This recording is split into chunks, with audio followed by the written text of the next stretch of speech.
Our son Lucas was only 2 years old. Melody looked me dead in the eyes and said, "Derek's jet is waiting. I'm leaving. Keep the kids, stay broke." She kissed Lucas once, slid into the Rolls-Royce and vanished. That was the last time my little boy felt his mother's arms, until karma hit her like a freight train. My name is Kayla Monroe. I'm 31, from Seattle, Washington. Today, I'm sharing the true story that shattered my life and taught me the hardest lesson I'll ever learn. This is the story of how I chose money over my family and how life delivered a revenge I could never have imagined. 3 years ago, I had what most people dream of: a beautiful 2-year-old son Liam, a loving husband Ethan Carter, working a regular 9 to 5, making $52,000 a year, our cozy apartment, a 2012 Honda, and Sunday pancake mornings with cartoons. Ethan would spin Liam around the living room while I laughed so hard my stomach hurt. I was happy, or at least I thought I was. Then I started seeing it everywhere: Instagram, TikTok, moms at the park, designer bags, Maldives vacations. Hubby surprised me with a new Rolex posts. I wanted that sparkle. I wanted people to look at me the way they looked at them. I told Ethan, "I feel stuck. When are we going to live like that?"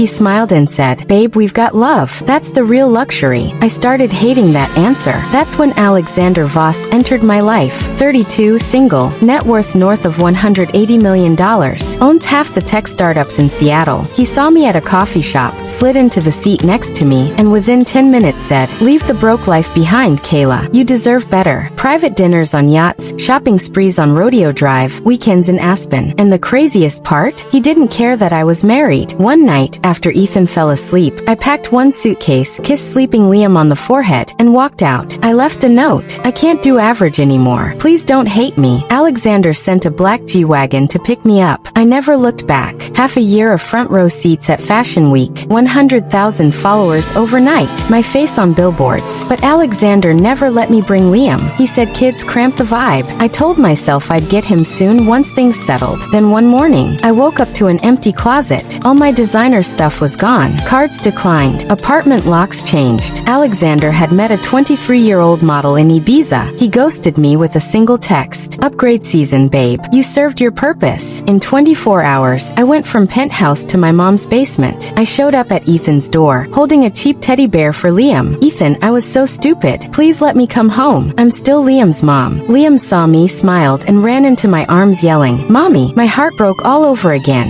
Ethan looked at me with zero anger, just sadness. "Kayla," he said, "the day you chose handbags over your son, you stopped being part of this family. Door is open. Use it to leave." Pain I've never felt before. Ethan never gave up. Every night, after putting Liam to bed, he coded a small parenting app. It helped track feeding schedules, sleep cycles, preschool activities, doctor appointments. Downloads went from 202,000 to 200,000. Then one night, a tech company emailed, "We'd like to acquire your app. Offer $30 million.